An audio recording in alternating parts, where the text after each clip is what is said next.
Okay, let's begin. Om Jnana-timrandhasya Jnananjana-salakaya Chakshurunmilitam Yena Tasmai Shri Gurave Namaha. Shri Chaitanya-manobhishtam Sthapitam Yena Bhutale Swayam Rupagatam Mahyam Datati Swapadantikam Deham Shri Guru Shri Dapadakamalan Shri Gurun Vaishnavamscha Shri Rupam Sagar Jadam Saha Gana Raghunathanvitam Tam Jajivam Sadvaitam Savadhutam Parichanna Sahitam Krishna Chaitanya Devam Shri Radha Krishna Padan Sahagana Lalita Shri Vishaka Advitam Shanamam Vishnupadaya Krishna Prestaya Bhutale Srimade Bhaktivedanta Swamiti Namne Namaste Saraswati Deve Gauravani Pracharine Nirvishesha Shunyavadi Paschatade Sitarine Vanchakalpatarabhyascha Kripa Sindhubhyevacha Patitanam Pavanebhyo Vaishnavebhyo Namo Namaha. He Krishna Karuna Sindhu Dinabandho Jagatpate Gopisa Gopika Kanta Radha Kanta Namostute Tapta Kanchana Gaurangi Radhe Vrindavaneshwari Rishabhanusuti Devi Pranamami Haripriye Jai Shri Krishna Chaitanya Prabhu Nityananda Shri Advaita Gadadhara Shivasadi Gaur Bhakta Vrinda Hare Krishna Krishna Krishna Hare Hare Hare Rama Rama Rama Hare Hare. Yeah, maybe one of you can read. Who would like I can read. Okay. From where was it again, Prabhuji? You can read maybe from 42 to, let's say, I'm thinking we can't cover beyond 61. 41 till 61. Yeah. Okay. Om Namo Bhagavate Vasudevaya. Om Namo Bhagavate Vasudevaya. Om Namo Bhagavate Vasudevaya. The most powerful Lord Brahma, the father of all progenitors, Lord Shiva, Manu, Daksha, and the other rulers of humankind. The four saintly first-class brahmacharis headed by Sanaka and Sanatana, the great sages Maritsi, Atri, Anvira, Pulastya, Pulaha, Kratu, Bhirgu, and Vashishta, and my humble self Narada, are all stalwart brahmanas who can speak authoritatively on Vedic literature. We are very powerful because of austerities, meditation, and education. Nonetheless, even after inquiring about the Supreme Personality of Godhead, whom we always see, we do not know perfectly about him. Despite the cultivation of Vedic knowledge, which is unlimited, and the worship of different demigods by the symptoms of Vedic mantras, demigod worship does not help one to understand the Supreme Powerful Personality of Godhead. When a person is fully engaged in devotional service, he is favored by the Lord, who bestows his causeless mercy. At such a time, the awakened devotee gives up all material activities and ritualistic performances as mentioned in the Vedas. My dear King Bharishman, you should never out of ignorance take to the Vedic rituals or to fruitive activity which may be pleasing to hear about, or which may appear to be the goal of self-interest. You should never take these to be the ultimate goal of life. Prabhuji, can you put this a little bit further up? Those who are less intelligent accept the Vedic ritualistic ceremonies as all in all. They do not know that the purpose of the Vedas is to understand one's own home, where the Supreme Personality of Godhead lives. Not being interested in their real home, they are illusioned in search after other homes. My dear King, the entire world is covered with the sharp points of kusa grass, and on the strength of this you have become proud because you have killed various types of animals and sacrifices. Because of your foolishness, you do not know that devotional service is the only way one can please the Supreme Personality of Godhead. You cannot understand this fact. Your only activity should be those that can please the Personality of Godhead. Our education should be such that we can become elevated to Krishna consciousness. Sri Hari, the Supreme Personality of Godhead, is the supersoul and guide of all living entities who have accepted material bodies within this world. He is the supreme controller of all material activities in material nature. He is also our best friend, and everyone should take shelter at his lotus feet. In doing so, one's life will be auspicious. One who is engaged in devotional service has not the least fear in material existence. This is because the Supreme Personality of Godhead is the Supersoul and friend of everyone. One who knows this secret is actually educated, and one thus the educated can become the spiritual master of the world. One who is an actually bona fide spiritual master, representative of Krishna, is not different from Krishna. The great saint Narada continued, "O great personality, I have replied properly about all that you have asked me. Now hear another narration that is accepted by saintly persons and is very confidential. My dear king, please search out that deer who is engaged in eating grass in a very nice flower garden along with his wife. That deer is very much attached to his business, and he is enjoying the sweet singing of the bumblebees in his garden. Just try to understand his position. He is unaware that before him is a tiger which is accustomed to living at the cost of another's flesh. Behind the deer is a hunter who is threatening to pierce him with sharp arrows. Thus, the deer's death is imminent. My dear king, woman who is very attractive in the beginning, but in the end very disturbing, is exactly like the flower, which is attractive in the beginning and detestable at the end. With woman, the living entity is entangled with lusty desires, and he enjoys sex just as one enjoys the aroma of a flower. He thus enjoys a life of sense gratification, from his tongue to his genitals. In this way, the living entity considers himself very happy in family life. United with his wife, he always remains absorbed in such thoughts. He feels great pleasure in hearing the talks of his wife and children, which are like the sweet humming of bumblebees that collect honey from flower to flower. He forgets that before him is time which is taking away his lifespan with the passing of day and night.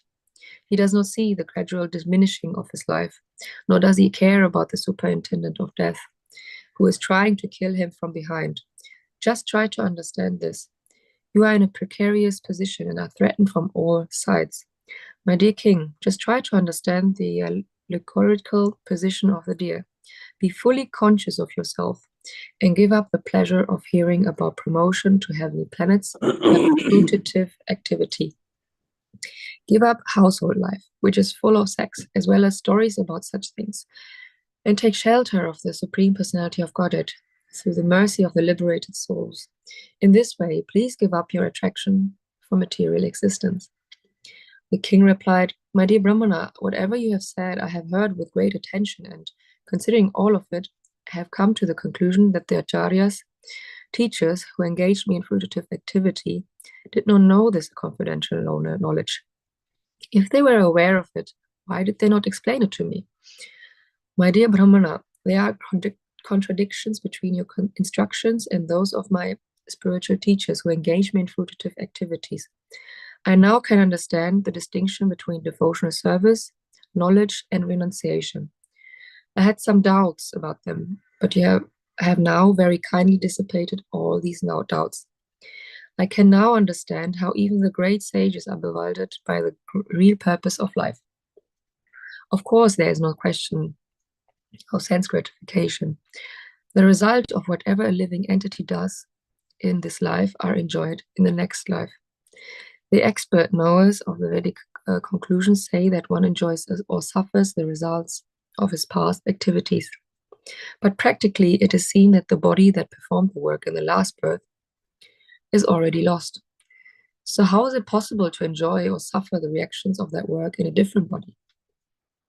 The great sage Narada continued, the living entity acts in a gross body in this life. This body is forced to act by the subtle body composed of mind, intelligence, and ego. After the gross body is lost, the subtle body is still there to enjoy or suffer. Thus, there is no change. The living entity, while dreaming, gives up the actual living body. Through the activities of his mind and intelligence, he acts another body. He acts in another body, either as a dog, as a god or a dog. After giving up this gross body, the living entity enters either an animal body or a demigod's body, on this planet or on another planet. He thus enjoys the results of the actions of his past life. Hare Krishna. Hare Krishna. Thank you very much, Paramendra Mataji. Okay. Okay. Let's begin. Thank you very much for reading. Hope you also enjoyed the reading of two stories at the same time. Am I audible? Hare Yes, Krishna. Prabhuji. Okay. Yeah. Om Namo Bhagavate Vasudevaya. Om Namo Bhagavate Vasudevaya. Om Namo Bhagavate Vasudevaya. Narayana Namaskrityam Naram Chaiva Narottamam Devim Saraswati Vyasam Tato Jayamudirayet. Nashtaprayeshu abhadreshu nityam bhagavata sevaya bhagavati uttama shloke bhaktir bhavati naishtaki. Krishnaya Vasudevaya Devaki Nandanaya cha Nandagopakumaraya Govindaya Namo Namah. So this is a wonderful chapter which is pretty lengthy, but it has a lot of important points. Even we can very well correlate being leading a grihastha life, or yeah, for that matter, even if one is advanced with his knowledge, or if one is advanced in his activities, thinking them these to be karma yoga. So for all of them, this chapter is very nice, because this kind of Prachina Parishad is asking, oh Narada, my spiritual master, I could not understand, you have whatever you have said in the context of this wonderful allegorical story, and maybe can you help me understand, as I'm just a common man. So we see here Narad Muni once again, for the welfare of not only King Prachin Parishad, he's also um, explains the analogy that he has put forward in this chapter, and it goes, yeah. Did we read from 41? Yeah, I think so. So this is what we will go through few verses to understand it more, and then take it from there. 42, Prabhuji. So you read it from 42. Prajapati Pati Sakshat Bhagavan Girisho Dakshadaya Prajadaksha Naistika Sanakadaya Marichi Atri Angirasu Pulasya Pulaha Krutau Bhrugur Vashishta Iti Ete Madanta Brahma Vadina. So, Adyapi Vacho Patayas Tapo Vidya Samadhibhihi Pasyanto Api Na Pasyanti Pasyantam Parameshwaram. So, this is very important. The most powerful Lord Brahma, who is the Lord of all progenitors, Lord Shiva, Manu, Daksha, and all the rulers of humankind, the four saintly persons, Kumaras, then the rishis, Sapta rishis, and even Narada is including himself, that my humble self, are all great Brahmanas who can speak authoritatively on Vedic literature. We are very powerful because of austerity, meditation, and education. Nonetheless, even after inquiring about the Supreme Person of Godhead, whom we always see, we do not know perfectly about him. So here we see that Narad Muni, he's speaking about for himself and also about others, that we have education, uh, first thing, so that they are out of ignorance. That is first thing. The second thing is they are on in meditation. Meditation means to always focus on the Supreme Lord, which is yoga. So they are perfectly positioned in yoga. And through what means? Is it like for a moment, or like, okay, for 2 hours a day, like we do our chanting? Or is it like, okay, for half an hour so that we can be detoxify our mind? No, they are in complete austerities, which means they take yeah, material inconvenience also still okay, but they always are absorbed in meditation. Why? Because they have education and they are constantly seeing him. In spite of that, Narad Muni is saying, we do not know perfectly about him. Prabhupada writes in the purport that Darwinian theory. The other day, Vibhav came and he told me, hey, you know what? We have come from chimpanzees. Uh, so that is influence. That is influence. Though there is enough facts that prove the flaws of Darwin theory, which is just a theory, still education. In education, it is said, taught that we are coming from these evolutionary process that we were chimpanzees. So it is said that 40,000 years ago, Homo sapiens have not appeared on this planet because the process of evolution has not reached to that point. However, we see from Puranas, Mahabharatas, uh, they relate human histories that extend millions and millions of years into the past. As soon as this comes up, people may think that, oh no, it is just our imagination. To really imagine how it would be, that's why we are giving a form, and that form should be a human form because they are uh, teaching us something, and we don't want to learn something from a cat or a dog. Better we can learn from animal, beyond animals. So that's why we create these things. No, in the beginning of creation, there was a very intelligent person. This is our understanding. Otherwise, how can a creation come from a less intelligent, gross-minded being? It's not possible. The Lord Brahma, and from him it all came from to Manus, and from there to the Kumaras, as well as Lord Shiva, the great sages, and Narada. So in this way, everything came. All these personalities underwent great austerities and penances, and thus became authorities in Vedic knowledge. This is very important. Otherwise, we may think that no, this is just mm, some cooked up idea, because we tend to believe that we have come from a very special thing. No, this is actually the Vedas. When we're talking about the Vedas, all the above mentioned great personalities are not only powerful, being cognizant of past, present, and future, but also are devotees. So, what Narad Muni was mentioning is they are not only performing austerities, they are also in meditation, knowing the attributes of the Lord, pastimes, His character, His qualities, His characteristics, and His deeds and pastimes. So, knowing all of that, this means that these personalities are still, are devotees, and in spite of their great education in knowledge, despite of their meeting the Lord, they cannot actually understand the perfection of living entities' relationship with the Lord.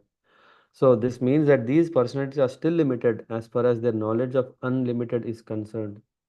The conclusion is that simply by advancing one knowledge, one cannot be accepted as expert. Today, we are valuing a person who is having a profound fund of knowledge. If one can remember so many things, or if one's IQ or EQ, I don't know what are these coefficients, they are the metrics to understand how great a person is. No, unless it is about the advanced knowledge, which is about the Lord, then it's of no use. The Supreme Lord can be understood only by advanced knowledge, uh, but by pure, not by advanced knowledge, but pure devotional service. Uh, that's what Krishna is saying in Bhagavad Gita 18:55. Bhaktyam abhijnanati yavan yash chasmin tatvatah. So only through bhakti one can understand Bhagavan Tattva. Hmm. And everyone has some imperfect idea about the Lord. So-called scientists have not understood it. So-called philosophical speculators are unable to know the Lord. Knowledge is not perfect unless one comes to the platform of devotional service. What is the fact here? Atapite deva padambujadviya prasada lesanugrahita evahi. Janati, sorry, Janati Tattva Bhagavan Mahimno na Chanya Eko api Chiram Vichin uh, Vichin one. What does that mean? That the speculators there are enough. Even we can speculate what is so great. They can go on speculating about the Lord for thousands and thousands of hundreds of years, but unless one is favored by what is that prasada lesangrita evahi, only that one can only when one is favored by the Supreme Lord, then he can be understand. Lord can be understood. Otherwise, but unless one is favored by the Supreme Lord, one cannot understand His supreme glories. All the great sages ha- have their planets near Brahmaloka. Lord Brahma resides there, Kumaras there. These sages reside in different stars known as Southern Star, which circles the pole star, Dhruvalok. So all these stars are planets as far as we can see within this one universe. Um, Besides this universe, there are many millions of other universes, and each of them contains similar innumerable stars and planets. And there will be so many such exalted sadhus, saints, who are always seeing the Lord with their knowledge and austerity. Still, uh, they can't understand Him completely because the Lord is unlimited. शब्द ब्रह्मणि दुष्पारे चरंत उरु विस्तर मंत्र लिंगेर व्यवचिन्नम भजन्तो न विदु परम. So despite the cultivation of Vedic knowledge which is unlimited, the worship of different demigods by the symptoms of Vedic mantras, demigod worship does not help one to understand the supreme person of Godhead. Uh, this is what. So, what is he saying? When a person is fully engaged, yada grahinati Bhagavan Atma bhavita sajahati matim loke vede cha parinistitam. When a person is fully engaged in devotional service, he is favored by the Lord. This is the secret. We cannot, with our whatever intelligence that we have, with all our mind absorbed in this intricate subject matter of scriptures, we can't understand this. Only when a person is fully blessed by uh, the Lord, and when will a person be blessed by the Lord is when one becomes a devotee, when one is engaged in devotional service. Engaging in devotional service doesn't mean that one is just occupying himself with the knowledge about who is the Lord, where does he live. No, but actually he is engaging in devotional service. When we talk about Shravanam, Kirtanam, Vishnu Smaranam, these are, of course, they are the limbs of bhakti. Mm, Definitely, which means then Shravanam, yeah, we are hearing about the Katha. Is it not service? No, it is service because it is directly related about the deeds and pastimes of the Lord and his devotees. Shravanam Kirtanam, to glorify what? To glorify the greatness of the Lord. This is also an activity. This is also an action. Huh? This is also an action towards realizing the Lord. This is not a mundane activity. Hmm. Such person is favored by the Lord, who bestows his causeless mercy upon him. As such, at such a time, the awakened devotee gives up all material activities and ritualistic performances mentioned in the Vedas. Hmm. Yanti deve prata devan pitran yanti pitra prata bhutani yanti bhutejya yanti mam yajino api mam. Krishna is saying those who worship the demigods will take birth among the demigods. Hmm. Those who worship ghosts and spirits will take birth among such beings. Those who worship ancestors go to the ancestors, and those who worship me will live with me. Huh? The word Atma Bhavita also indicates that a devotee is always engaged in preaching to deliver conditioned souls. That's why we see the six Goswamis. What in this Shat Goswami Ashtakam we see Nana Shastra Vicharaneka Nipuno Sadharma Samsthapako Lokanamita Karino Tribhuvane Lokanam Hitakarina Lokanam for all the worlds Hitakarina. What is that? That is auspicious.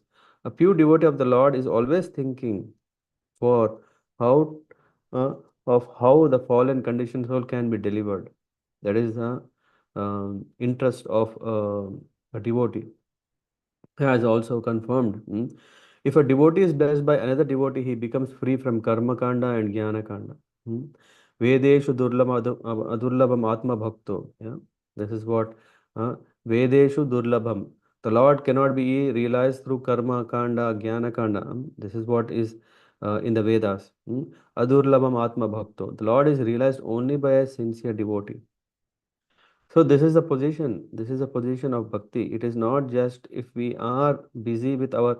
Sometimes we may think that I can do two things at same time. I can engage in material activities, mundane activities. Uh, I can very expertly divide my life time that I have into so that I can be successful materially, and I also want to be successful spiritually. No, these don't go together. Yeah? Why? Because these are having different destinations. One is spiritual destination, one is material destination. So, which means one who engages in material, he will be taking birth in matter in his next life.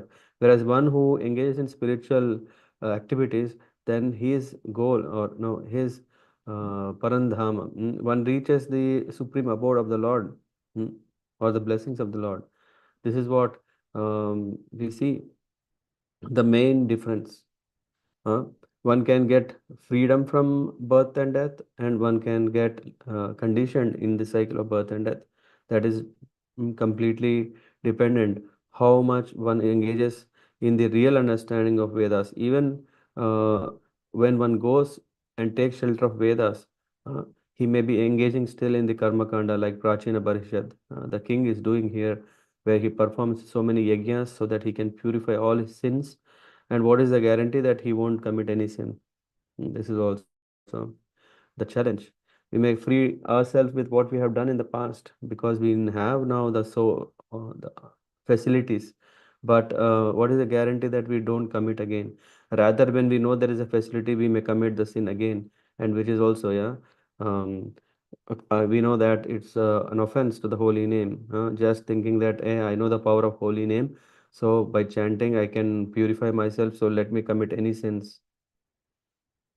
So it is confirmed in Chaitanya Charitamrita. What is that? Guru Krishna Prasade Paya Bhakti Lata Bij. So these people, they get the seed of devotional service only by goodwill of Guru and Krishna. So other than that, there is no chance. It's not that I can go to the market, I can buy tomatoes, I can buy apples, I can buy mangoes, whatever. I can also buy a pack of bhakti. Yeah, no, that's not going to happen. It can be given only by Krishna and the Lord, Krishna and his devotees. And what is the requirement? What is the requirement for that? It is not about how rich we are. It's not in which society we belong to, what caste, what color. No, what matters is that how devotional are we? Hmm? Are we recipient of His mercy? Bhakti is in fact Lord's mercy, so that we can engage in His service. How can we get that? Only by the blessings of Guru um, and the Lord. And what is the requirement? Tadvidhi pranipatena pariprashnena sevaya upadeshyanti te jnanam jnaninas tattvadarshinaha. Lord will bless with that knowledge, with that nature. Uh, what we need is by being satisfied. Uh, when the Lord is satisfied,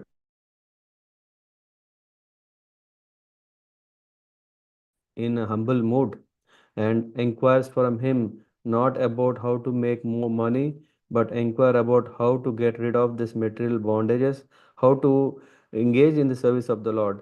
Uh, this qualifies him to be suitable, that he is humble, he is asking good questions, and also engaged, Sushruta. He is also engaged in serving his Guru, him, and also the Lord.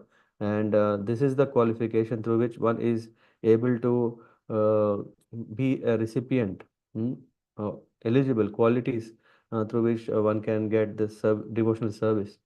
The seed, Bhakti Lata Bij, Guru Krishna Prasade Pai Bhakti Lata Bij. When one is engaged in devotional service, he is no longer attracted to the material activities. When a man is covered by different designations, he cannot engage in devotional service. One has to become free from such designative activities. Sarvopadi Vinirmuktam. Rishikena Rishikesha Sevanam Bhakti Ruchyati. What is that best service? What is the um, top quality bhakti? It is Rishikena Rishikesha Sevanam. It is not that we don't want to just go to a corner of Himalaya where no one is there, where I can do only bhakti there. The challenge there is we may not remember bhakti, but we may remember so many other things, because human nature is wherever we go, we want to make acquaintance. Like if you go to um, a totally a new place, huh? You start asking, hey, why is this like this? What is this, etc. Then you compare yourself with how it was in your own place, your own native where you live. Oh, and then you start gaining more knowledge. And what knowledge are we gaining? It is still material knowledge. Wherever we go, we are not going to absorb ourselves. We are not worried about, okay, this is a place where this is such a conducive for devotion.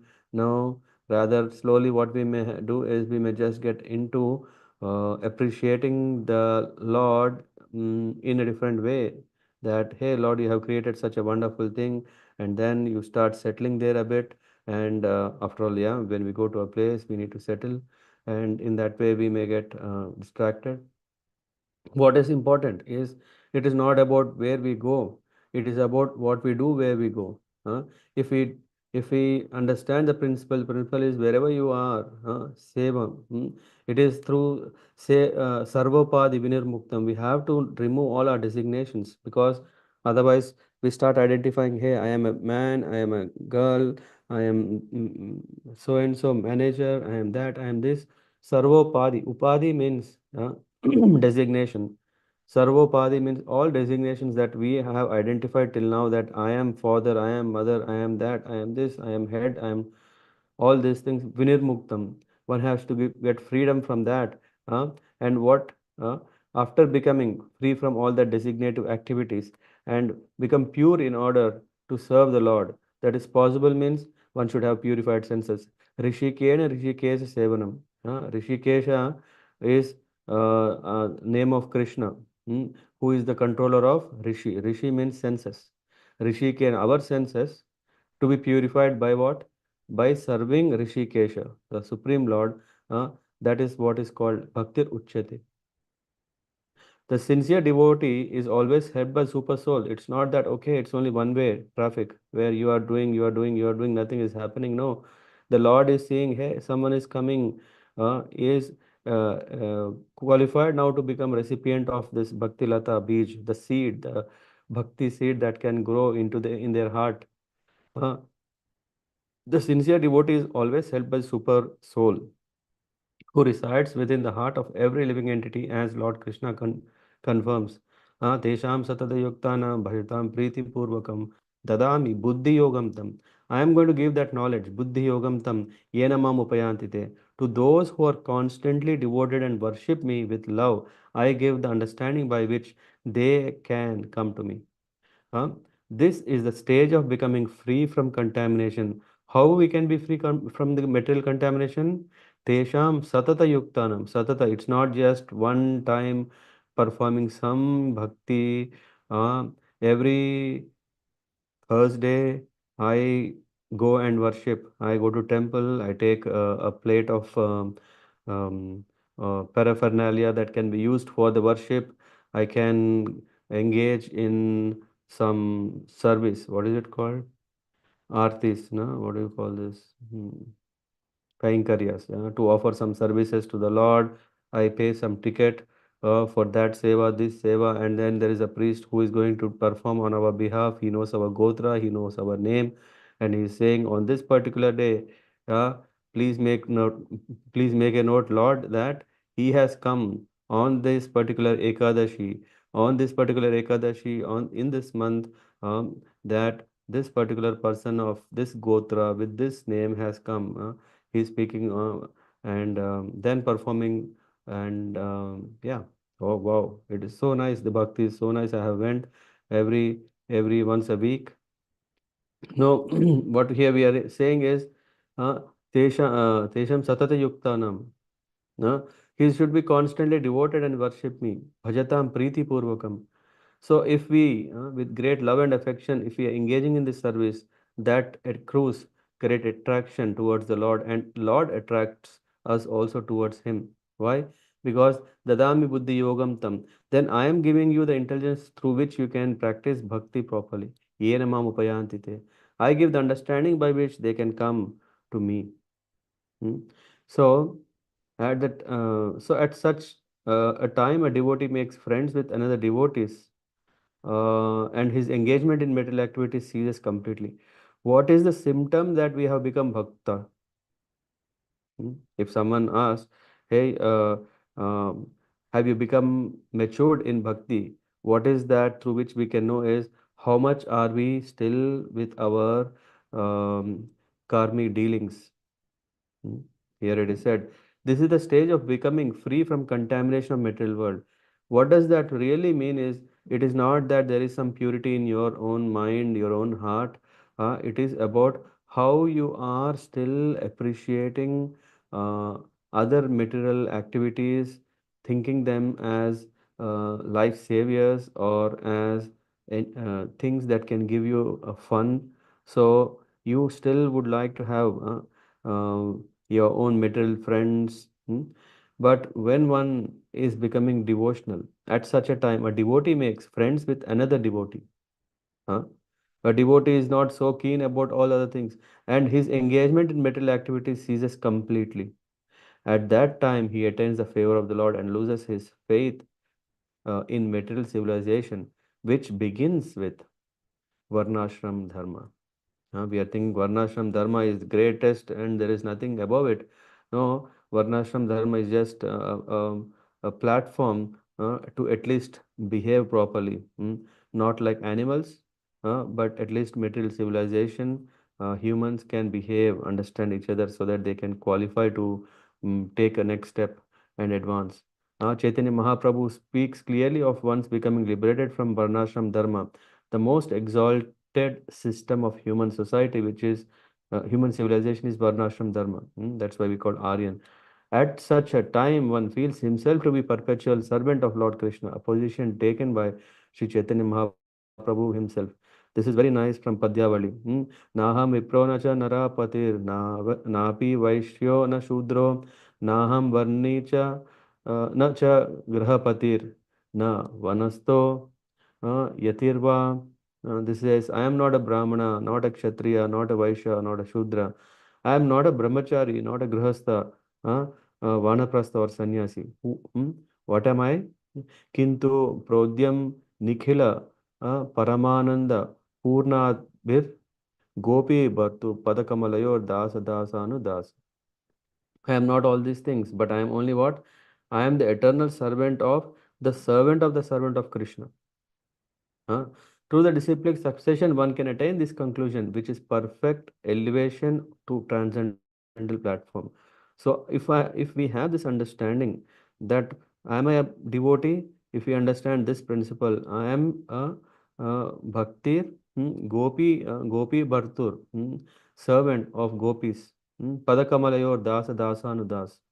Not even serving Krishna, it is still serving Krishna's Gopi, Srimati Radharani. So, anyway, so in that way, we see Vedic rituals are never the goal of life. This is what here Tasmat Karmashu Bharishman Agnanad Artakashishu Mata Drishtim Krita Stotra Sparsivsva uh, Asprasya Vastushu. My dear king, you should never, out of ignorance, take to Vedic rituals or to fruitive activities which may be pleasing to hear. Sometimes we think, na, it is so nice, so nice. If I'm just sitting in the place when I'm hearing all these Vedic mantras, these are purifying my consciousness, my mind, uh, which may be pleasing to hear about, or which may appear to be goal of self-interest. You should never take to these to be ultimate goal of life. Hmm. Krishna says in Bhagavad Gita, Yam imam pushpitam vacham. Hmm. He's saying men of small knowledge are very much attracted to the flowery words of Vedas, hmm, which recommend various fruitive activities. So for us as practitioners of Sanatan Dharma, we see the Vedas as the topmost, but there is also Vedanta Sutras, which is the essence. It is just everything, the Vedas, but what it directs is various fruit activities for elevation to heavenly planets, resultant good birth and power and so on. Being desirous of sense gratification and opulent life, they say that there is nothing more than this. This is what Krishna tells to Arjuna in Bhagavad Gita, that Vedas are so nice. There is this nice meter. There is also very nice punctuation, and everything so nice. Generally, people are very much attracted to the fruitful activities sanctioned in the Vedic rituals. One may be very much attracted to becoming elevated to heavenly planets by performing great sacrifices like those King Prachina Parishad. Sri Narad Muni wanted to stop this king from engaging in such activity. Therefore, he said, don't be interested in temporary benefits. Whatever all these things are temporary benefits. Rather, he is saying, take up to devotion to attain perfect platform. Bhaktivinoda Thakur therefore says, uh, Jada Vidya Yatha Mayara Vaibhava Tomara Bhajane Bada. It is saying materialistic studies are the glare of Maya only, for they are an obstacle to spiritual progress. So, swam lokam na vidum te vai yatra devo janardhana ahur dhumra diyo vedam sakaramakar ata vidaha. Those who are less intelligent accept the Vedic ritualistic ceremonies as all in all. They do not know the purpose of Vedas is to understand one's own home, where the Supreme Personality of Godhead lives. Not being interested in their real home, they are illusioned and search after other homes. This is what Narada Muni is bringing to the point, that we may appreciate this Vedas as the only topmost thing, and these are telling us how to be here. No, no. In that process, what happens is this doesn't give us the impetus to go back our home. Just like, yeah, I give this example of one crossing a bridge. Hmm? Um, Sorry, one want to cross a river, so and then there is a bridge that is built, no? And it is so nice to see. It is very uh, mm, nice. So you start going. Finally, now you have a way out. Yeah, you wanted to go on the other side, and now there is a bridge. You start going. And then you start getting fascinated. See, hey, this is the very tough iron that is used, very tough concrete that is used, and in spite of that, so nicely smoothened so that this looks so beautiful. And this bridge is absolute, so this bridge is so strong, and this bridge cannot break in spite of any thunders or in spite of any floods. And then you get fascinated by the greatness of that bridge, and then what is happening is the bridge will stay there very firmly, but what happens is that we are um, just gone. And people also build sometimes, yeah, I don't know if you have seen, if you see a very nice bridge and then people start making small shops. There are people who want to make business on the bridge. uh, and when the people are making building shops, what do? You also want to shop, window shopping or real shopping, but you want to just start buying something. And when you buy something, uh, yeah, becomes heavy. You won't be so swift of crossing the river over the bridge, but rather you start thinking, hey, in fact, so nice. There is a nice effect. There is waters that is going downstream, and the sky is brilliant, perfect weather, and then you start appreciating, yeah, this, rather than actually what was your goal is to go. You say, no. Once the sun sets, then I'll go. What is the hurry? There is no hurry. I have some friends to come. There is also some music on the stage, on the bridge. So in that way, we get just distracted. And what will happen? Brahma Bhuvana Lokan Punar Avartino Arjuna. He's saying even Lord Brahma. What happens? From the highest planet to the material world down to the lowest, all are places of miseries. Mam upetya tu kaunteya punarjanmana vidyati. But hmm, what happens? But one who attains to my abode, O son of Kunti, never takes birth again. So this is the understanding. Krishna is saying, there is a way, man. Don't get stuck. Yeah, don't want to go. You don't have to go through the cycle of birth and death. It is not like some people may say destiny. What is destiny? My destiny is that I am a great sinner. I will have to live for many, many lifetimes. So let me anyway, when so many lifetimes are there, let me enjoy. Huh? Otherwise, I will not be able to relish happiness as anando maya abhyasat. And in this process, what I'll do is I'll just my I prepare my plans how I can enjoy. Otherwise, it becomes so disgusting. We know, right, how disgusting is this world. There are ways. There are so many people who are doing so many great things, so that we can enjoy this world. So in that process, let me enjoy, and then you be part of it. And when you are taking into material activities, this is Vishaya, uh, which is about the material engagement, then you are not just finishing off your material activities, but you are just adding more material lives to yourself. But rather, Krishna is saying very simple. Yanti mam, yajiyopi mam. Those who engage in the devotional service of the Lord can go back home in this lifetime, which means, irrespective, we have a destiny that is supposed to happen, that we will live in material world for many lifetimes. But still, if one takes to bhakti yoga, Krishna is saying, if one becomes serious in bhakti, in this very lifetime, he can make arrangements so that he doesn't have to go through whatever he has earned unknowingly, knowingly, all the suffering for many lifetimes to come. He can end that business. Why Krishna is saying he can come to, if one takes to bhakti, then one who attains to my abode, he will never take birth again. In Bhagavatam, there is this in the Bhavishya Purana part. There is means Kaler dosha nidhe rajan eko asti hi eko mahan guna. This Kali Yuga is so special. Kali dosha. There is lot of doshas. Kaler dosha nidhi. Nidhi means so many. Huh? There are so many doshas in this age. Kalir dosha is especially meant for people of this age. What is there? Astihi eko mahaguna. What is that? There is one mahagun of this Kali Yuga. Otherwise, na people always say Kali, Kali, Kali. No, this Kali Purusha uh, uh, has so many attractions, but there is one great quality. What is that? Kirtanad eva Krishnasya Mukta Sangha Param Brajet.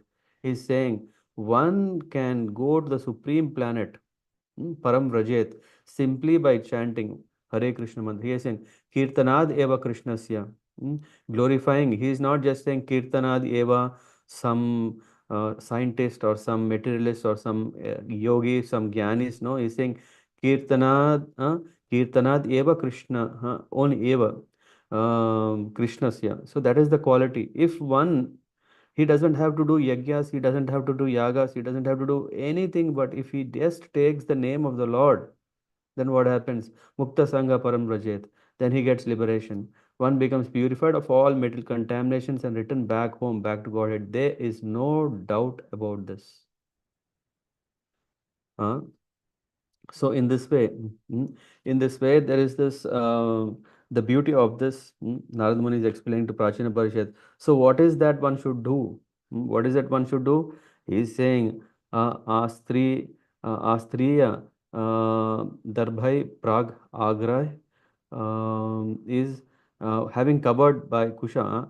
My dear king, entire world is covered with the sharp points of Kusha grass, and on the strength of his of this you have become proud because you have killed various types of animals and sacrifice. What does that mean is, hey, there is kusha grass everywhere, right? And kusha grass is very powerful. It is helped in the yaga so that one can purify his misdeeds, so that one performs animal sacrifices and all these types of killing. Because of a few foolishness, you do not know that devotional service is the only way one can please the Supreme Lord. Here it is clearly said, animal sacrifice doesn't please the Lord. Narad Muni is saying, what pleases is the devotional service.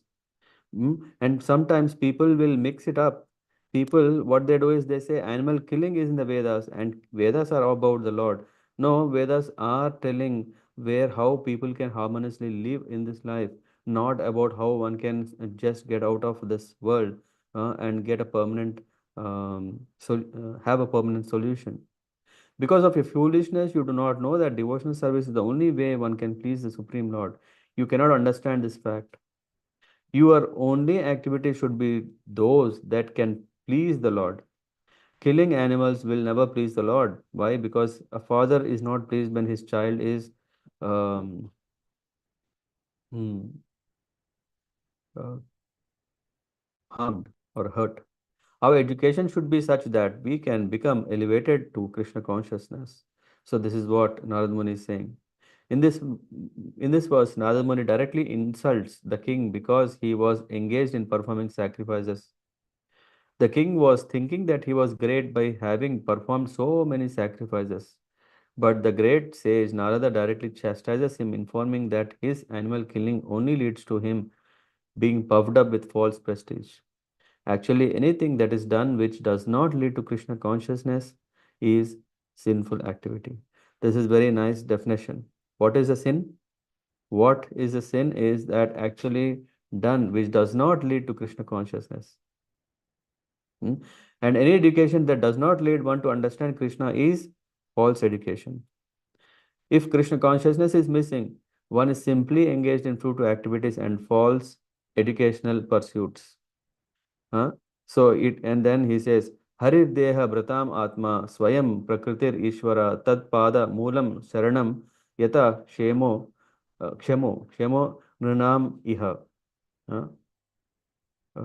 No, it is Kshema only, not Kshema. Shemo.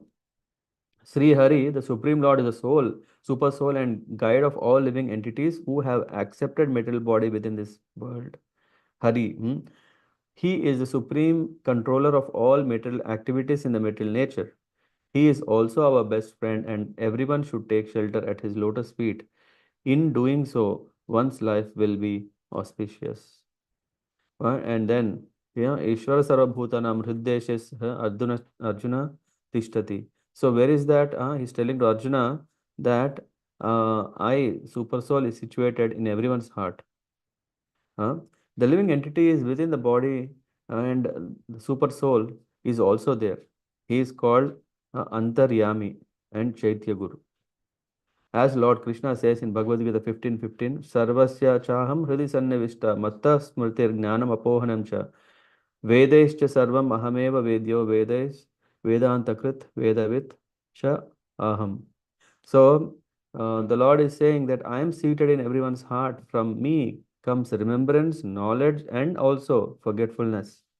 Uh, and then there is further references to this particular purport. Which one is that? 40, no, 50. We have 50. So I am seated in everyone's heart, and from me comes remembrance, knowledge, and forgetfulness. But the scientists, they think that, hey, it is me. Or forget about scientists. Even we think, hey, this is my greatness. With my intelligence, I have solved these problems of life, uh, or problems of my work at work. Uh, no. Mm. Tesham satata yuktanam. One who is constantly remembering the Lord, he is given the intelligence. Because Krishna is saying, I am giving the intelligence how they can come back to me. Mm. In Chaitanya Charitamrita, there is this Tahare se bali vidya mantra adhyayana Krishna pada padme ye karaye sthira mana. One who has fixed his mind on the lotus feet of Krishna is to be understood as having the best education and as having studied all the Vedas. There are also other appropriate quotes. Yeah, I'll just move a little forward. Um, so one who is engaged in devotional service, one who is engaged in devotional service, this is very nice. Savai priyatama chatma. Let me see the words. Savai priyatama chatma yatho na bhayam anva api iti veda savai vidwan yo vidwan sa guru harihi. One who is engaged in devotional service has not the least fear in material existence. We know that we are so much worried, we are so scared. Day we are scared, night we are scared. All the time we are scared. We are occupied completely with the influence of the fear factor, because of either it is uncertainty or whether it is because of the past or whatever. Uh, but for one who is engaged in devotional service, the Lord, uh, because this is because the Lord as super soul and friend of everyone, he is present inside. So he knows that, hey, there is someone always with me. One who knows this secret is actually educated, and one thus educated can become the spiritual master of the world. One who is an actually bona fide spiritual master, representative of Krishna, is not different from Krishna. Um, this is the secret. This verse is emphasizing the glory of a guru. Hmm. Savai priyatama chatma yato na bhayam anva api iti veda savai vidwan, the guru. Yo vidwan sa gurur harihi. Hmm. Srila Vishwanath Chakravarti Thakur in the Guru Ashtakam, what we sing, right? There is this word Sakshat Dharitrena Samasta Shastra Uktastata Bhava Tayeva Shabdihi. It says the spiritual master is described in every scripture as the representative of the Lord. Mm. And the spiritual master is accepted as identical with the Supreme Lord because he is the most confidential servant of the Lord. Kintu Prabhorya Priya Eva Tasya. The purport is that both the super soul and the individual soul are very dear to everyone. Everyone loves himself, and when he becomes more advanced, he loves the super soul also. A person who is self realized does not recommend the worship of anyone but the super soul. He knows that to worship the Supreme Personality of Godhead is easier than to worship various demigods under the influence of lust and desire for material enjoyment. In Padma Puran, there is this Satkarma Nipuno Vipro Mantra Tantra Visharada, Avaishnavo Gururna Vaishnava Sva Pacho Guru. This is very important. Even if a Brahmana is very learned in Mantra Tantra, in Vedic scriptures, and knows the six occupational duties of Brahmana, he cannot become a Guru or spiritual master unless he is a devotee of Vaishnavo Guru na Sat, Vaishnava Swapacho Guruhum. Even, however, if one is born in a family of Swapako, we know, right, in Bhagavad, one who is a dog eater, but if he is a Vaishnava, hmm, hmm, even he is not a Brahmana, he is not well versed in all the six occupational duties, etc., but he is qualified to become a guru. Why become he? Because, but he is a pure devotee of Lord. He can become a spiritual master. This is the conclusion in the Padma Puran. The conclusion is that one cannot become a spiritual master unless he is a pure devotee of the Lord. One who is a spiritual master in accordance with other above descriptions is to be understood as the Supreme Lord. So that's why we see a guru is given a royal treatment as good as the Lord because he is a representative of the Lord. Success in life means accepting the spiritual master who knows Krishna as the only supreme beloved personality. One should worship such a confidential devotee of the Lord. Hmm. That makes one closer. Narada Vacha is saying, the great sage continued, I have replied properly about all that you have asked. Now, I am going to tell you, but now here a narration that is accepted by saintly persons and is very confidential. And what is that he's saying? He's going to tell a story. He's going to tell another story because otherwise, um, uh, Prachina Parishad might be thinking, okay, yeah, oh, I'm very, very fortunate, Narada. You have come here, you have told everything. Uh, Let me wait for my sons to come back. Prachetas, they went to the forest. They want to, before marriage, they want to become well versed. And then once they come, then I will give up my duties. Let me just, uh, hmm, this may come. Prachina Parishad considered in his mind. Um, to send his servants to bring his sons and the Prachetas to hand over the kingdom to them and depart to the forest. But Narad Muni, he told another story so that he knows the power of the material world. So he doesn't want his disciple, Prachina Parisha, to be just postponed, to delay.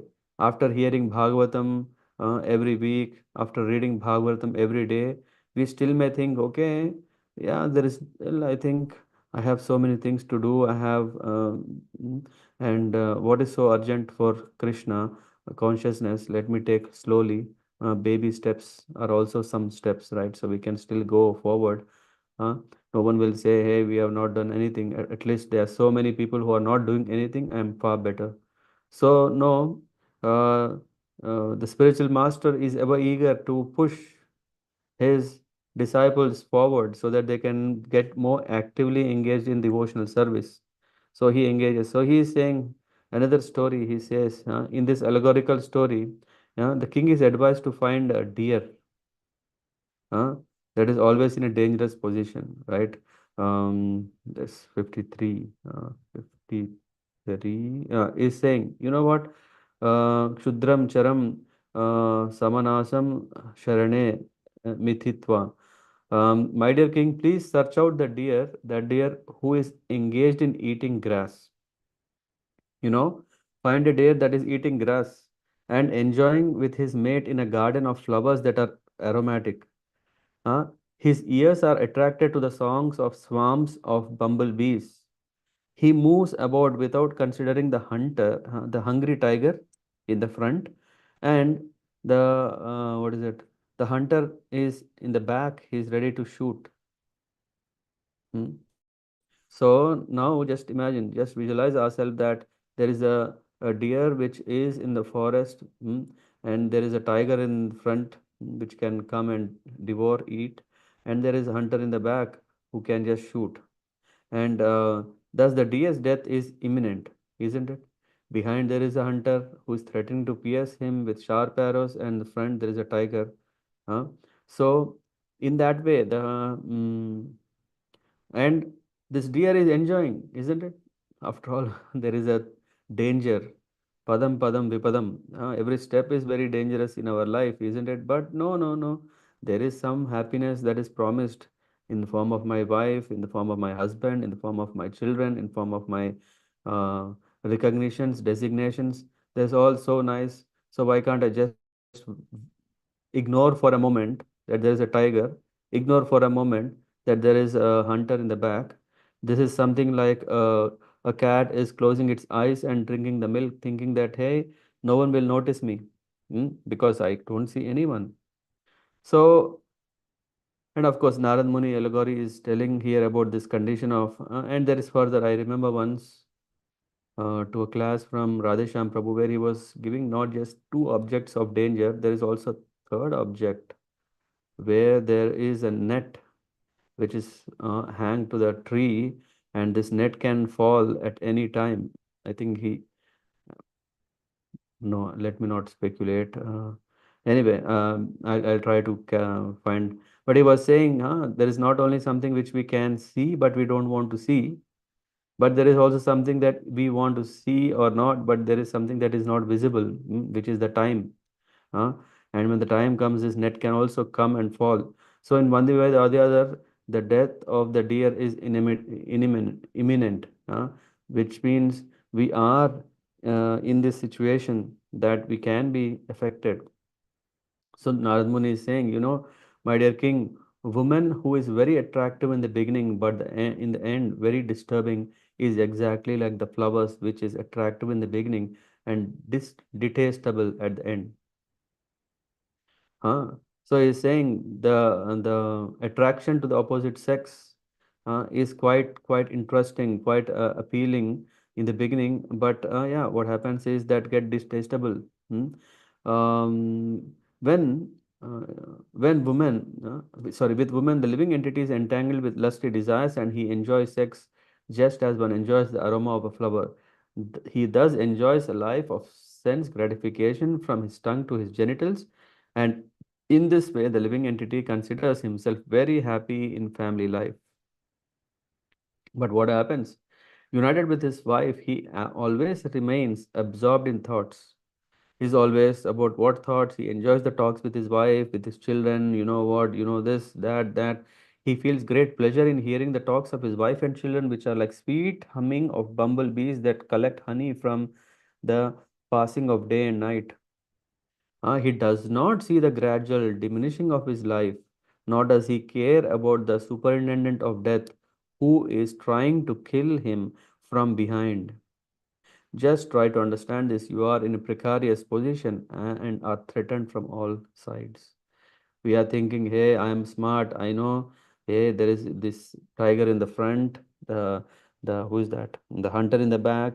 There is also sides I could go. Yeah, actually, in the description, I remember that said on this side there is this mountains, on this side there is waters. Yeah, so no fire. Yeah, I remember. There is this fire, forest fire is there, then this fire is not going to stop, right? This forest fire is going to come and closer and closer and closer towards the deer where it is. Mm. So in that way, one is struggling. He is thinking there is a insurance that can give us assurance that can make us life risk free. But the dangers are coming from all directions. In the purport, Prabhupada gives materialistic life means forgetting one's constitutional position as the eternal servant of Krishna. And this forgetful position is especially enhanced in Grihasthashram. In Grihasthashram, a young man accepts a young wife who is very beautiful in the beginning, but in due course of time, after giving birth to many children and becoming older and older, she demands many things from the husband to maintain the entire family. As such, a time the wife becomes detestable to the very man who accepted her in her younger days. One becomes attached to Grihastha ashram for two reasons only.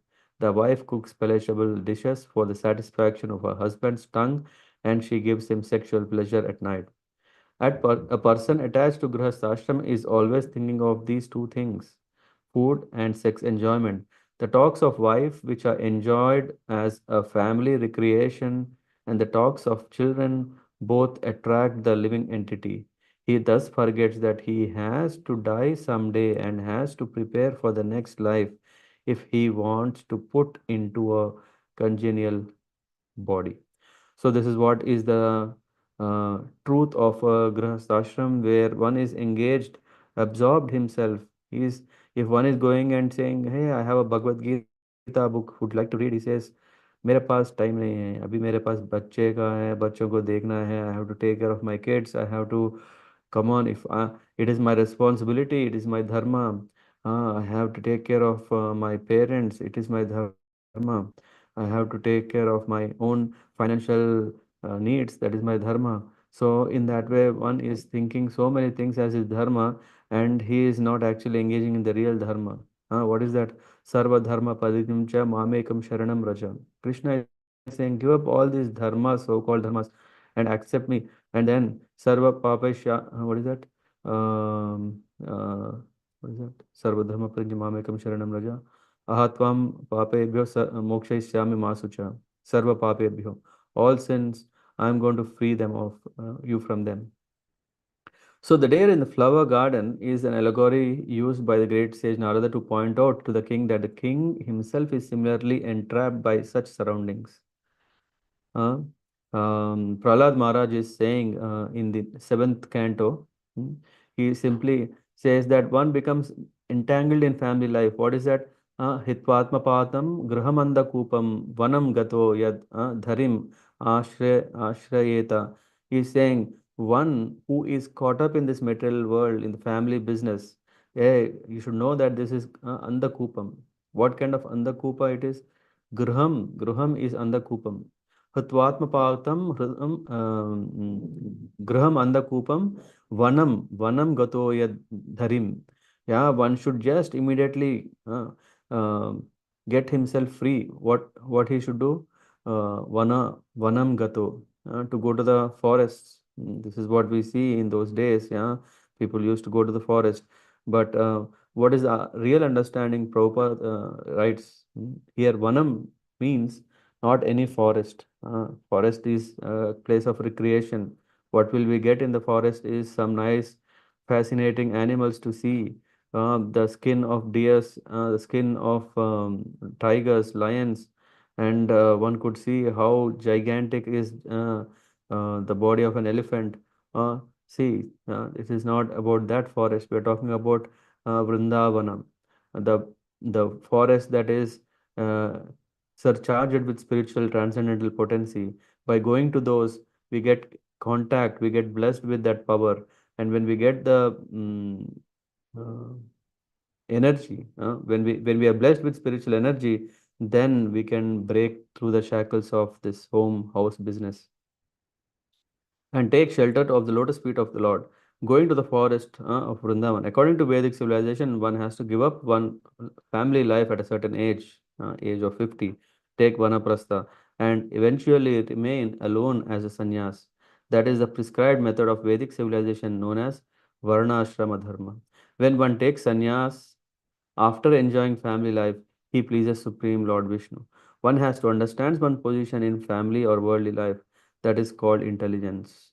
So, in that way, there should be a thorough overhauling of social system, and society should revert to Vedic principles based on Varna and Ashrama. So, yeah, so this is what Narada Muni is saying. Hey, king, you are still stuck in all these things. You are like a deer. He's saying, uh, my dear king, just try to understand the allegorical position of the deer. Be fully conscious of yourself. He's saying it is you only. Give up the pleasure of hearing about promotion to heavenly planets by fruitive activities. Give up household life, which is full of sex, as well as stories about some things, and take shelter of the Supreme Lord. This is what he's saying. What he's saying, um, through the mercy of liberated souls, approach a spiritual master and through liberated soul. In this way, please give up your attraction for material existence. Narottam Das Thakur writes, Karma Kanda, Jnana Kanda, Kevala Vishare Bhanda, Amrita Baliya Eva Kaya, Nana Yoni Sada Fire, uh, Kadarya Bhakshana Kare. I don't know what is that. Yeah, Kadarya Bhakshane Kare, Tara Janma, Adha Pate Yaya. Fruitive activities and mental speculations are simply cup of poison. Whoever drinks of them, thinking them to be nectar, must struggle very hard, life after life, in different types of bodies. Such a person eats all kinds of nonsense and becomes condemned by his activities of so-called sense enjoyment. Hmm. So this is what happens, and that's why one should be very careful. One should go out of the grihastha ashram to enter into paramahamsa ashram. What is being in grihastha ashram means being under the control of one's wife. One has to give up all this and put himself into ashram of paramahamsa, that is, put himself under the control of the spiritual master. Paramahamsa ashram is the ashram of the supreme person of Godhead, under whom the supreme master has taken shelter. Hmm. The symptom of bona fide spiritual master is mentioned in Bhagavatam. Tasmad Guru Prapadyeta Jigyasu Shreya Uttamam Shabde Parecha Nishnatam Brahmani Upasamashrayam. Any person who is seriously desirous of achieving real happiness must seek out a spiritual master and take shelter of him by initiation. Initiation is very important. The qualification of spiritual master is that he must have realized the conclusion of the scriptures by deliverance and arguments, and thus be able to convince others of these conclusions. A Paramahamsa is one who has taken shelter of the Parabrahman. Hmm. If one takes shelter of Paramahamsa, spiritual master, gradually through training and instruction, he will become detached from worldly life and ultimately return home back to Godhead. The particular mention of Anga, Anganashramam, uh, Asattama, Yutagatam is very interesting. The whole world is in the clutches of Maya, being controlled by women.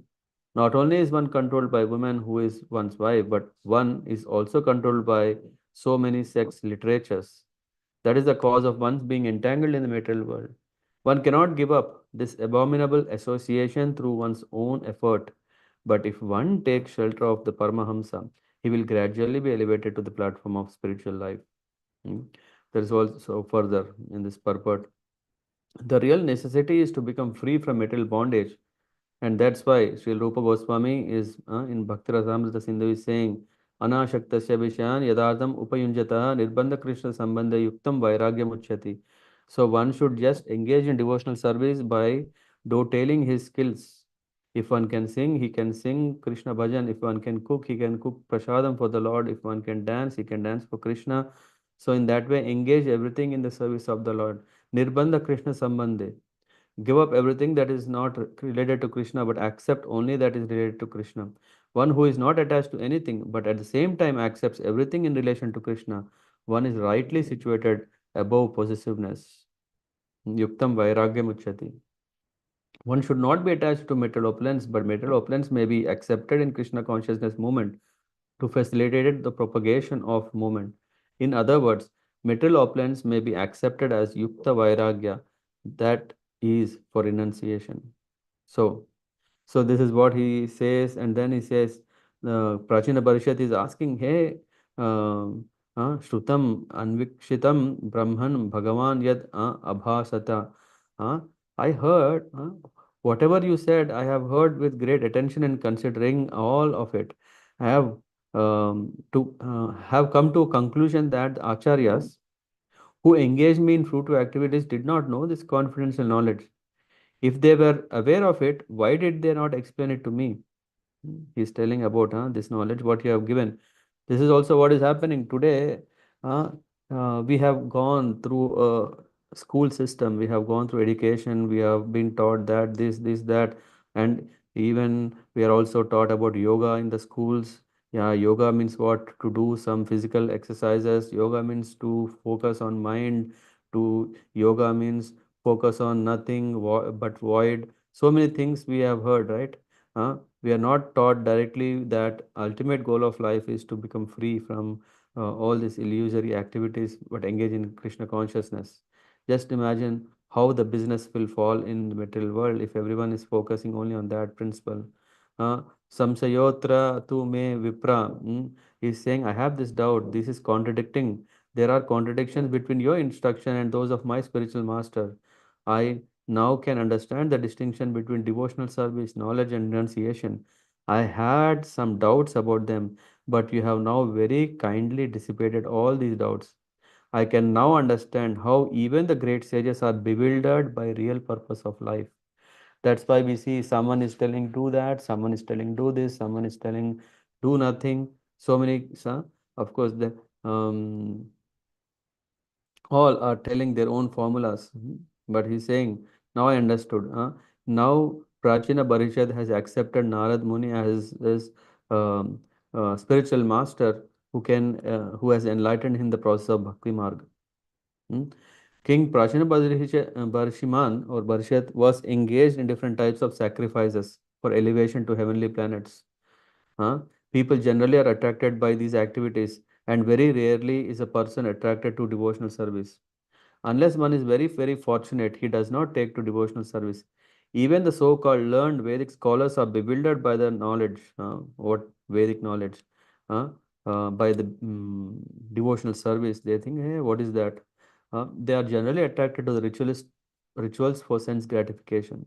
Consequently, the so-called priests engaged in sense gratification do not very much like devotional service. The Brahmanas, the priests, have been against this Krishna consciousness movement since it began with Lord Chaitanya Mahaprabhu. When Lord Chaitanya Mahaprabhu started this movement, the priestly class lodged complaints to Khazi. This in the Madhya Leela we can read.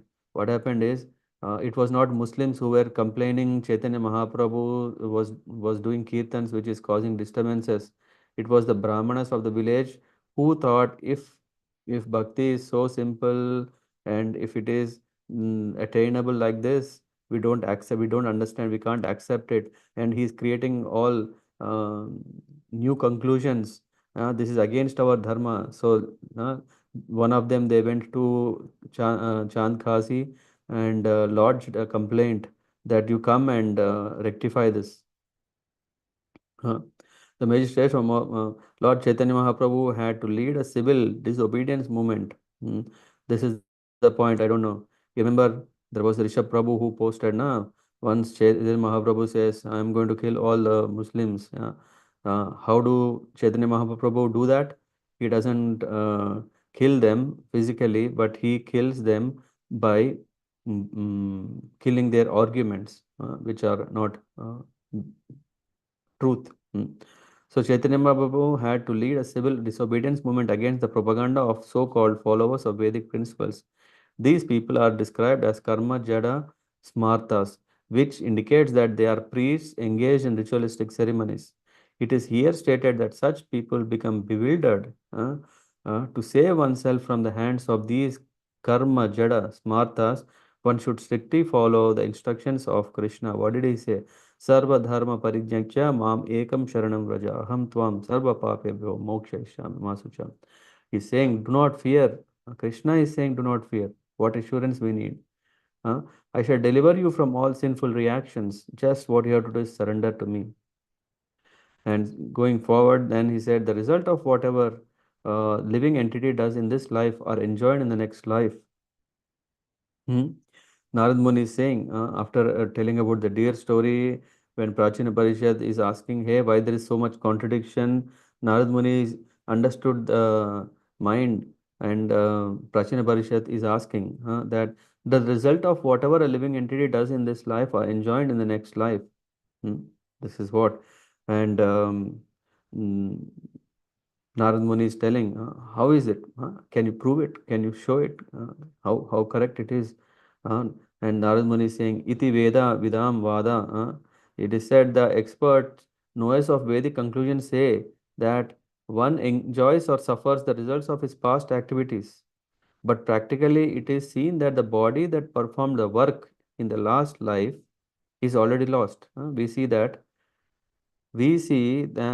I am performing all activities in this body. Hmm?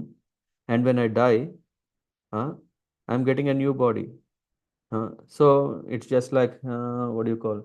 If you are committed crime in your country, and then before the police can catch you or whatever, if you just move out of the country, yeah, then the jurisdiction of the country cannot catch you or punish you.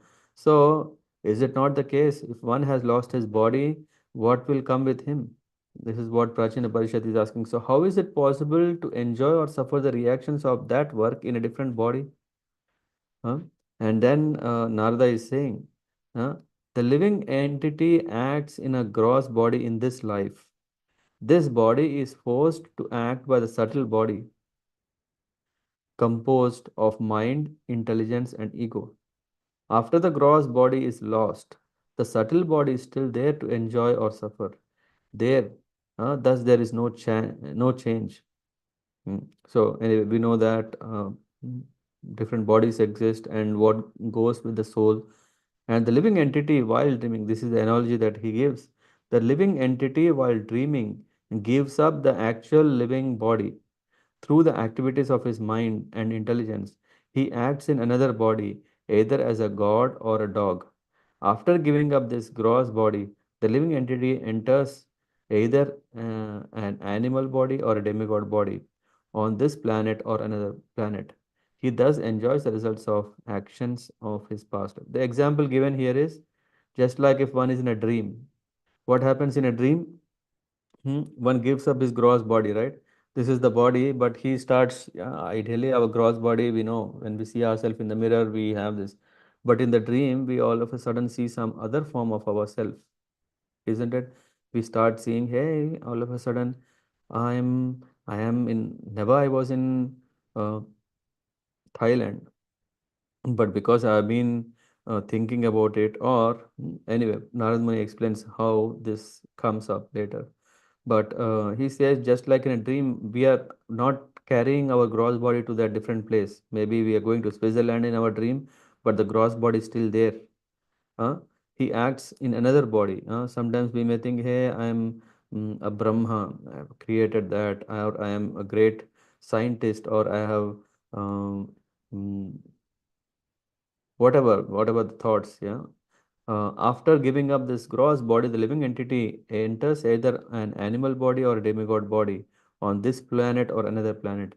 He thus enjoys the results of the actions of his past life. We'll discuss more about what answers Narad Muni is giving about this in the next session, where we can close this here to understand the importance of bhakti. Where Narad Muni is there, he's bang on the fact that one should be serious to engage in devotional service and help oneself to advance. Yeah, so he doesn't want that Prachina Parishad take a risk of delaying his spiritual advancement. Rather, he says another story of deer, and afterwards, when Prachina Parishad is asking, he's asking, hey, but I also heard something more, other things, how to culminate these understandings or thoughts, and Narad Muni is telling further. Okay, thank you very much.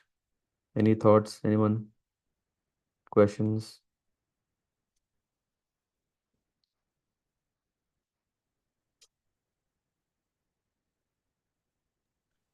Thank you very much, Prabhuji. Hare Krishna, Dandavad Pranam. Hare Uh, Krishna. um, yeah, yeah, today's session is very good. I could relate to something like what when you were talking about dreams. That yeah, of course, being in this material nature, our gross body, time to time goes through. I mean, some sufferings and something, some distress or something like that. Even our subtle body also, like as you said, subtle body also, like what we experience in our dream also goes through some anxiety. Even I mean, yeah, I mean, last night only I could experience that. Yeah, I was having some dream, and because of something I cannot remember fully, I was dreaming that I missed my flight. I mean, next week I'm traveling to India, so I was dreaming that I missed my flight, and that become an anxiety. And I was dreaming that, and after a few moments, I don't know when it would have happened. After a few moments, when my dream breaks, okay, then I thought, okay, yeah, that anxiety was in dream, not in this practical world. So yeah, so that is the suffering is not only in our gross body; it's also there in our subtle body. Yeah, yeah. Sometimes we go into so deeply that as if like I am living in the dream, right? Yeah. Yeah. And one more thing, what is I think the main uh, message for this chapter, like when King Prachinavar he realized that Mm. his uh, his spiritual master guru, they themselves do not know the exact devotion towards Krishna, and they were more into the ritualistic practices, and this is prominent in today's time Mm. outside Krishna, outside ISKCON. I mean, there are many learned Brahmins, but Mhm. they always prioritize all these ritualistic practices. I mean, I had some experience. I mean, few months ago when I was last in India. So they were saying like you. So I mean, we had a conversation about reading Bhagavad Gita. So they were saying like you cannot read Bhagavad Gita like this. So you have to like take bath, sit in this way. In this time, you have to study. You have to sit like this, and then you have to study Bhagavad Gita. Mm. uh, you cannot sit like every time. You cannot sit. I mean, sit in the bed and study Bhagavad Gita. Lying in the couch, study Bhagavad Gita. It cannot do like this. This is a very holy book. You have to practice this kind of thing. Mhm. So maybe they were right that we have to be careful Mm. enough to Yeah. read Bhagavad Not Gita to like make it this too way. casual. Yeah. Yeah. Yeah. So No, I mean that is only helping one to become more um, obedient to the scriptures. Yeah, not so casual. Sometimes we see, right, we may see it's very shocking that someone, if their feet touches to mridanga or to a harmonium or to a person, One may not be so serious, thinking, hey, what is, okay. Yeah, we may feel sorry, but no, when we understand that Mridanga is none other than Balramji or harmonium, all the instruments, or Vaishnavas, we cannot, yeah, we should be very careful as an etiquette. So, yeah, we should also be careful to understand these things so that we follow and what to talk about scriptures and etc. We should also be very careful, don't put it on the floor and all these things. Um, but yeah, if if we can maintain that, then we show respect. Yeah, what you are telling is about respecting, and respecting is needed. It's not that bhakti is a freestyle where I don't respect, but I just it's only Krishna. Yeah, Krishna can understand everything. No, where we try, if possible, we do our best to follow these things and actually understand the juice. Yeah. The juice Yes. of Bhagavad Gita is what actually is to always remember Krishna. For that matter, one doesn't have to take a shower, one doesn't has to brush their teeth thinking, hey, my mouth is stink, stinking. Will Krishna come? No, no.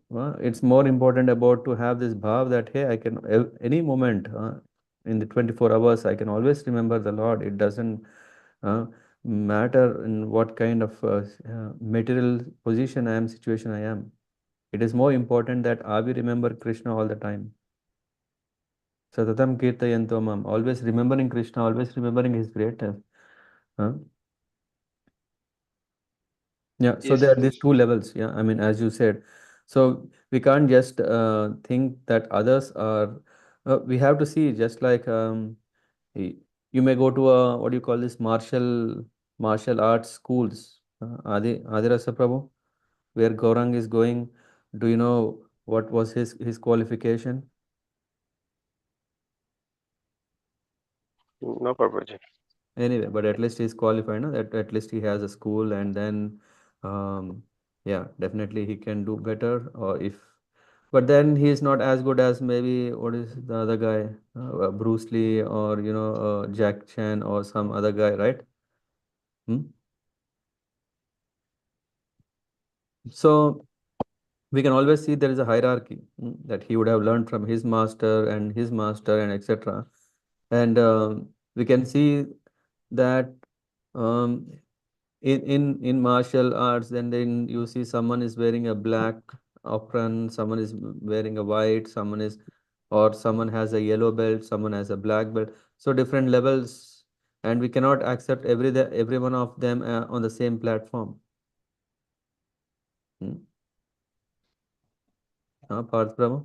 Yes, Prabhuji. If we accept everyone on the same platform, then what is going to happen is that that is going to cause a huge disturbance because you don't know whom to accept as right. Then you start accepting everyone is saying right.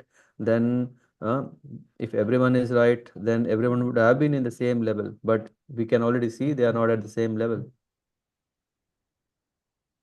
Correct, Prabhuji. So we have to be very careful when we hear to some, especially in the spiritual sciences, because they are very subtle science. It is not like, okay, if someone is telling, the acid, this is an acid. Someone says, you can very easily put a litmus paper and test it and say, hey, this is an acid or not. Huh? But spiritual science is not so easy. First of all, we should self um, uh, dedicate. And when we dedicate, then the Lord is giving the buddhi, then it works. So there is not just only one side. Yes, Prabhuji. Absolutely. Yeah, very nice point. So we don't have any, uh, we definitely respect them because they are, but maybe we should be very careful when they say that they are presenting the supreme truth. Huh? That is possible only by what? Evam parampara praptam. Yeah, only if it is coming to disciplic succession, and even in that also, yeah, if I am speaking, I'm definitely sure that I am not so wisdomful to give, just like how a great Swami in our own parampara is speaking, because he has realized it, he has blessed, he is absorbed 24 hours a day. So definitely his instructions, his experience, his thoughts that he share is far valuable than what I speak. So we can appreciate this. We should appreciate that difference. That distinction, right? In our school days, we had this, right? If someone gets grade above 70%, he's passed with distinction. Huh? Yes, A Prabhuji. person who is 60%, he is first class. Who is what? I don't know. No, don't remember. One who is passed with 60%, he is first class. One who is passed with 50, he is second class, something. But one who has passed with 70, he is recognized more, passed with distinction. Mhm. So we should understand who has passed with the distinction with the help of nectar of devotion, with the help of nectar of instruction from the Gaudiya Vaishnava treasure house of wonderful literature that is available. Hmm? Bhaktivinoda Thakur made available, or where Goswamis have Nana Shastra Vicharaneka Nipuno. Nipuno means experts. The other day I was hearing to one bhajan from Narottam Das Tagore. What is Vrindavana Ramya Sthana? It is so nice. I was just thinking how great these devotees, Narottam Das Tagore, he's writing such great bhajans in so much absorbed with devotion. And then he is just asking the signature that in the end, last line is Narottama Dasa Nitya Leela. Mm. So he's just praying to the Lord, hey, please bless me that your Nitya Leela is always in my heart. Mora Mana. Mm. May you always stay in my heart. Mm. They are not just saying, hey, let me be famous. Yeah, they just say praying to the Lord. It's a prarthana. It is um, uh, it's called Prarthana Lalasa. So he is having lalas. He's eager, he's earnest, eager to have the Lord in his heart. He's not behind name, fame, and all those things. Uh, Bhaktivinoda Thakur has Sharanagati prayers. How one should understand himself lower than a worm in stool. What is their bhav? And when one is so pure, this is purity, right? When such a purity a person has, when he is manifesting all these books of Goswamis for us, and which Srila Prabhupada is uh, bringing this bhajana paddhati, we are blessed. Very simple. We don't have to cook something new, isn't it? Yes, Prabhuji. Yeah.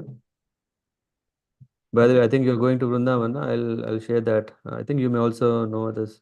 Vrindavana Ramya Sthala, Divya Chintamani Yeah, Dhama. Prabhuji, I have listened to the song, but I didn't know that it was written by Narottam Das Thakur. Yeah. Yeah. So that manifests the glories of the Lord, who with the Radha and Krishna along with the gopis are sitting in a what is that, Ratnasana, in the throne bedecked with Ratnas gems. Anyway, so Yeah. yeah.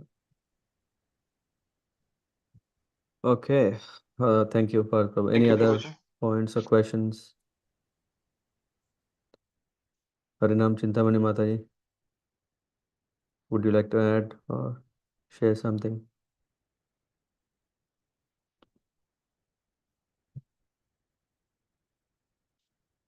I saw Rathkeli Mataji joined. She's not there now.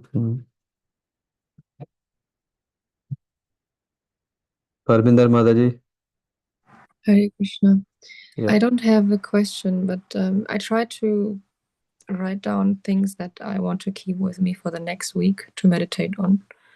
So yeah, for me, again, this is a nice meditation for the next week. Performing some bhakti just on certain days is not sufficient, but actually being constantly devoted, that attracts actually Lord Krishna. So yeah, that's what I want to take. Yeah, we with could me start next with week. one day, but we do not want to stop with one day bhakti. Exactly. Otherwise, that someday will never come. Yeah. Yeah. We do all day bhakti. Yeah.